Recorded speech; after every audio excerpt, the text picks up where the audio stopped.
शुक्रिया। मैं अभिनंदन करता हूँ वहाँ पे समादरणीय लल्लू सिंह साहब पूर्व सांसद महोदय, अयोध्या पर्व के आयोजनकर्ता प्रमुख और IGNSS के सभी पदाधिकारीगण, मंच पर उपस्थित हमारे अभिभावक अर्जुन मुंडा सर और समस्त विद्वत समुदाय। राजीव जी से एक थोड़ी सी शिकायत भी है। पहले बोलने वालों के पास एक सुविधा होती है कि पहले वाली सारी अच्छी बातें बोल जाते हैं, तो दूसरे वक्ताओं के लिए फिर वो दोबारा रिपीट करने में बहुत बड़ा धर्म संकट आ जाता है कि हमारे पास क्या बचे कहने के लिए। तो इस वजह से, लेकिन राजीव जी ने बहुत ही बेहतरीन तरीके से और पूरे इस विषय के अनुरूप जो बातें थी, बहुत ही बौद्धिकता के साथ, बहुत ही तार्किकता के साथ अपनी बात रखी है। थोड़ी सी शिकायत के साथ हम प्रशंसा भी करते हैं कि बहुत बेहतरीन तरीके से एक उन्होंने माहौल बना दिया कि इस विषय के अनुरूप उन्होंने पूरे सभा को आप्लावित कर दिया। देखिए, जब हम कथा के बारे में बातचीत करते हैं, अलग विभिन्न प्रसंगों में बातचीत करते हैं, अतीत के बारे में जो भी हमारे महान ग्रंथ लिखे गए हैं, उनमें जो कथाएं वर्णित हैं, उनके बारे में जब बातचीत करते हैं तो साथ ही साथ एक अर्थ भी यह भी निकलता है कि इन सब के बहाने कुछ ना कुछ एक बेहतरीन संदेश दिया गया है, और वह संदेश ऐसा है जिससे हमारी मानवता मजबूत होती है, मानवता पल्वित पुष्पित होती है, और मानवता में सामाजिक समरसता मजबूत होती है, एक दूसरे के प्रति आत्मीयता और एक दूसरे के प्रति संबंध मजबूत होते हैं। तो एक बेहतर भविष्य के निर्माण के लिए ऐसी कथाओं की रचना, ऐसे महाकाव्यों की रचना, ऐसे महान ग्रंथों की रचना की गई है, और अपने समय में भी और बाद के समय में भी हमारी जिम्मेदारी है कि हम उसका अर्थ निकालें और उस अर्थ का ऐसा निष्कर्ष निकालें ताकि उससे समाज बेहतर हो, उसमें समाज में किसी किस्म का अनरेस्ट पैदा ना हो, समाज में किसी किस्म का तनाव पैदा ना हो, उन कहानियों से, उन कथाओं से, उन मिथकों के माध्यम से। बहुत ही आत्मीय गुरु प्रकाश जी के पिताजी डॉक्टर संजय पासवान जी से कई बार हमें बहुत सारी चीज़ें सीखने को मिलती हैं। उन्होंने एक बहुत अच्छी बात एक बार बताई थी कि सिर्फ शोध ही महत्वपूर्ण नहीं है, बल्कि बोध भी महत्वपूर्ण है। रिसर्च में जो फैक्ट्स आपके पास आते हैं, सिर्फ वही महत्वपूर्ण नहीं कि फैक्ट्स कैसे हैं, फैक्ट्स सही भी हो सकते हैं, फैक्ट्स गलत भी हो सकते हैं, लेकिन उन फैक्ट्स की क्या परिणति है, उससे क्या आप निष्कर्ष दे रहे हैं, उन निष्कर्षों से आप कौन सा अर्थ साधना चाहते हैं, यह भी महत्वपूर्ण है। और यदि वह अर्थ आपका किसी भी अनर्थ में सहायक बनता है तो वह आपका शोध किसी काम का नहीं है। तो ये आपके सारे निष्कर्ष, आपके सारी अध्ययन पद्धतियाँ इस बात पर निर्भर करती है कि आप कैसे बेहतर समाज बना पा रहे हैं कि नहीं बना पा रहे हैं। और यदि कहीं भी किसी वजह से कमी हो रही है तो आप उन सभी आपके जो भी जिनका आप सहारा लेते हैं, जिन महापुरुषों का सहारा लेते हैं, जिन आदर्श विचारों का सहारा लेते हैं, वो कहीं ना कहीं उनके साथ भी आप अन्याय कर रहे होते हैं। आज इस दौर में सबसे बड़ी चुनौती यह है, एज ए दलित स्कॉलर मैं मानता हूँ कि आज विचारधाराओं के नाम पे जो एक कट्टरता है किसी भी रूप में, चाहे वो बाबा साहब अम्बेडकर के विचारों के प्रति कट्टरता हो, भगवान बुद्ध के विचारों के प्रति कट्टरता हो, या किसी भी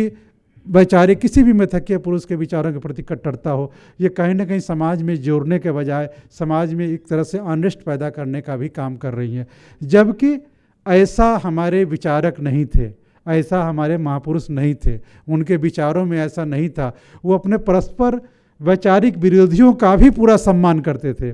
मैं JNU का स्टूडेंट भी रहा, उत्तर प्रदेश में मैंने 13-14 वर्ष सेवाएं दी, अभी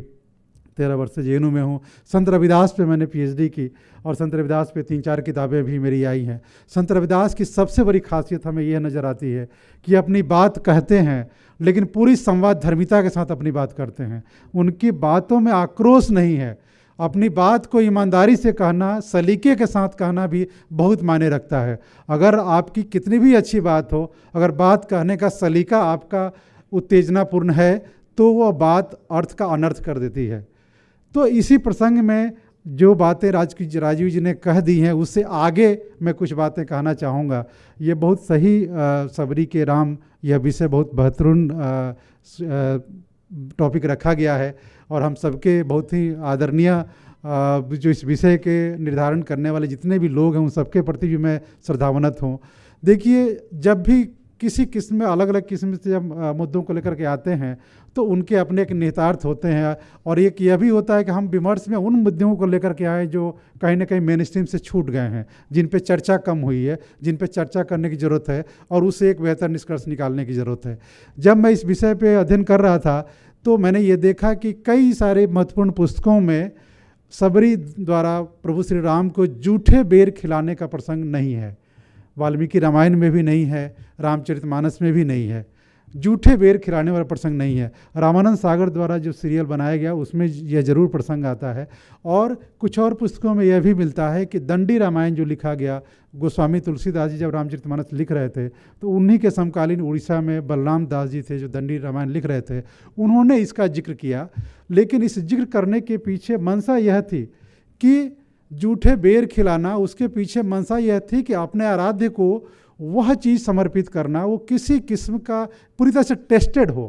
कि कहीं भी कोई ऐसा कड़वा फल ना हो खा लें जिससे उनको नुकसान हो, उनको असुविधा हो। तो यह कह सकते हैं कि अत्यंत समर्पण, एक अत्यंत श्रद्धा और प्रेम का प्रतीक है कि ये चेक कर लेना कि हम जो अपने आराध्य के प्रति समर्पित कर रहे हैं वो पूरी तरह से क्लीन है कि नहीं, पूरी तरह से मीठा है कि नहीं। तो यह जो प्रवृत्ति है, और अगर आप रामानंद सागर वाले सीरियल को देखें कि जब वो खाते हैं, भगवान श्री राम पूरे श्रद्धा के साथ खाते हैं, उस श्रद्धा के उस भावभूमि में सबरी कैसे आत्मविभोर हो जाती हैं।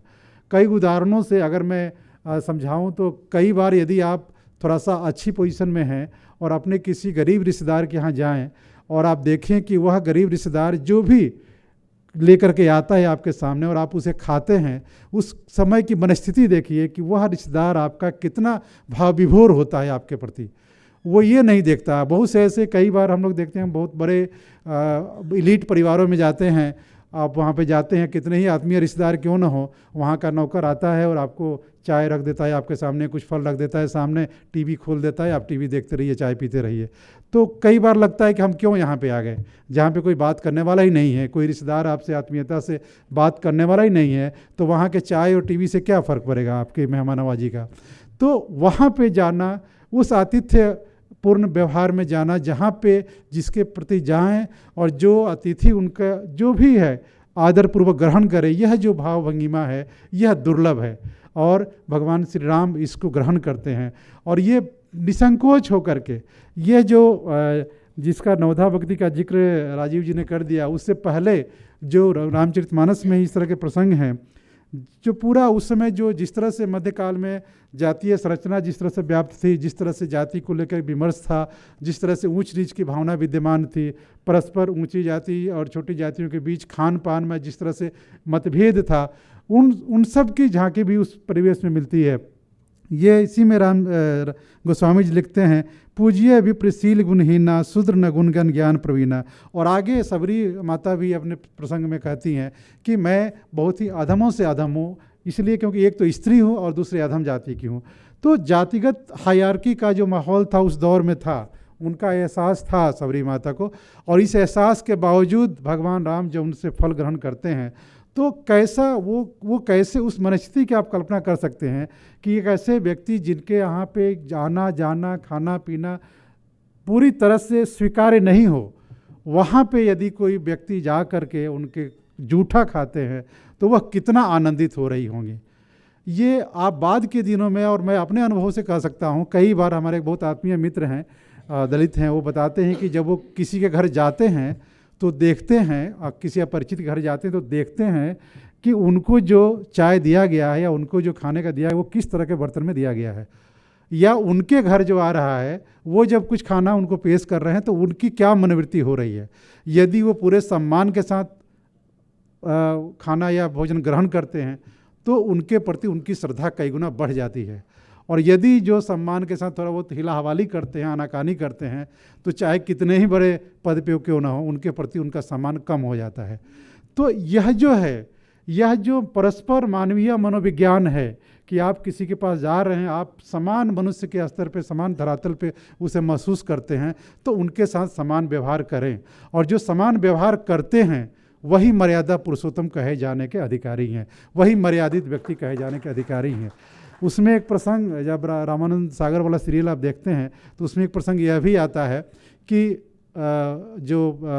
लक्ष्मण उस बेर को ठीक से नहीं खाते हैं या दे करके कहते हैं कि नाक मुँह सिकोड़ते हैं, और कथा फिर आगे चलती है कि बाद में जब लक्ष्मण को वो बाण लगता है मेघनाथ द्वारा, फिर वो संजीवनी बूटी लाई जाती है, और ऐसी धारणा है कि वह संजीवनी बूटी वही थी जब लक्ष्मण ने वो बेर ना खा करके बेर फेंक दिया था और बाद में वही बूटी के रूप में परिणत हुई, ऐसी कथा है।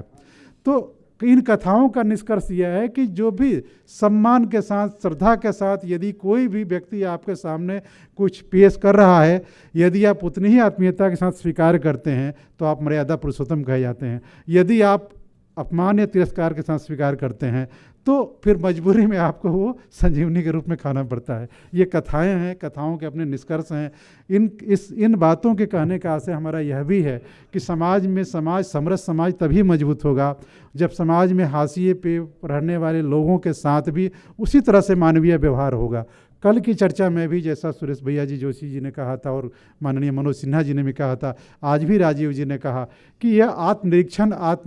आत्मालोचन का भी समय है कि हम यह लगभग सभी, यह सूत्र रूप में सभी के लिए है कि यदि हम अपने महापुरुषों की जय जयकार करते हैं, अपने महापुरुषों का सम्मान करते हैं, तो महापुरुषों द्वारा बताए गए रास्तों पे यदि हम चलेंगे तभी हम उनके सच्चे अनुयायी माने जाएंगे। यदि हम ऐसा नहीं करेंगे तो हम अपने साथ साथ अपने महापुरुषों का भी अपमान करेंगे। इसी के साथ यह जो विमर्श रखा गया और विमर्श के बहाने एक आत्मालोचन करने की प्रवृत्ति, अपना मूल्यांकन करने की प्रवृत्ति जो इस विषय के साथ रखी गई, मैं उस भावना का अभिनंदन करता हूं और आप सबका अभिनंदन करता हूं कि आप उस भावना को मजबूत करने के लिए उसी भावना के साथ आप यहाँ पे इकट्ठा हुए हैं। इसी के साथ अपने सभी अभिभावकों का फिर से नमस्कार, शुक्रिया।